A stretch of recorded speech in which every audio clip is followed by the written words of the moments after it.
Hi everybody, it's winter here on Vancouver Island, and if like me, you're looking for ways to get outside in the winter, a really good option is bird watching. At this time of year, a lot of the leaves and trees have lost their leaves, which makes it easier to find the birds. Plus, a lot of birds that normally live in northern parts of Canada migrate to Vancouver Island as their tropical winter destination. And the really good news about birding in the winter is, you don't even have to go outside. If you want to start bird watching, or birding as it's more properly called, it's as simple as spending some time looking out your window and getting familiar with the birds that show up in your backyard. It's helpful if you have a field guide or an app on your phone to help you identify them. The trick is knowing what details to look for. Now, if only there was a bird that would slow down and stay still a little bit so that we knew what to look for. I wonder who's at the door.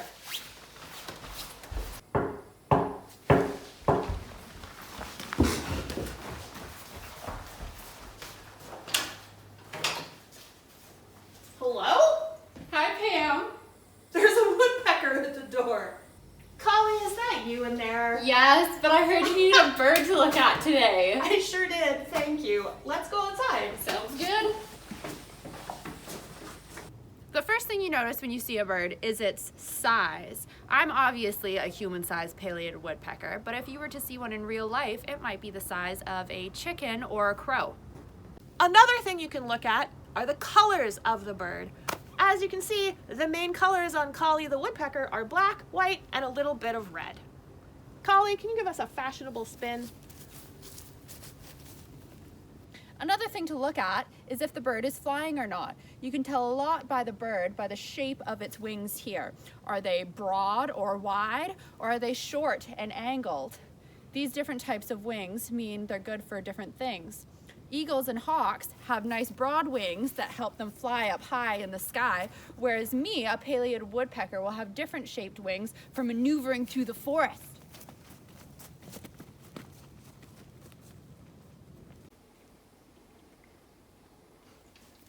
Another thing to pay attention to is the habitat and the behavior of the bird. As you can see, Kali looks like she's pecking on a tree with a hammer and a chisel. And if we didn't already know she was a woodpecker, that would be a pretty good clue that she belongs to that family. And the habitat she's in is this wide open orchard, and that's something to note too, as opposed to being on a lake or in a dense forest. If you can get a really close look at the bird, another thing to pay attention to is the bill. Birds use their bills to eat, and depending on what they eat, they have a different shaped bill.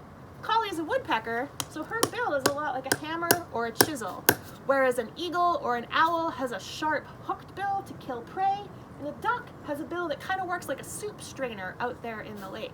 So if you can see what the bill looks like, that's going to help you identify the bird.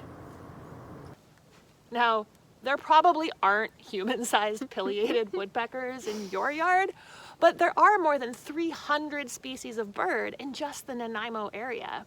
And getting to know the species that are in your backyard is a great start to helping protect them. Right, because once you know what birds you have, you can make decisions about what you do in your yard to help give them habitat. Like for instance, if you do have woodpeckers in your yard, you might want to leave some tree stumps for them to peck on, That right? sounds like a great idea, Pam. I think so too. Thanks so much for joining us. We'll see you in the next video. Bye! Bye!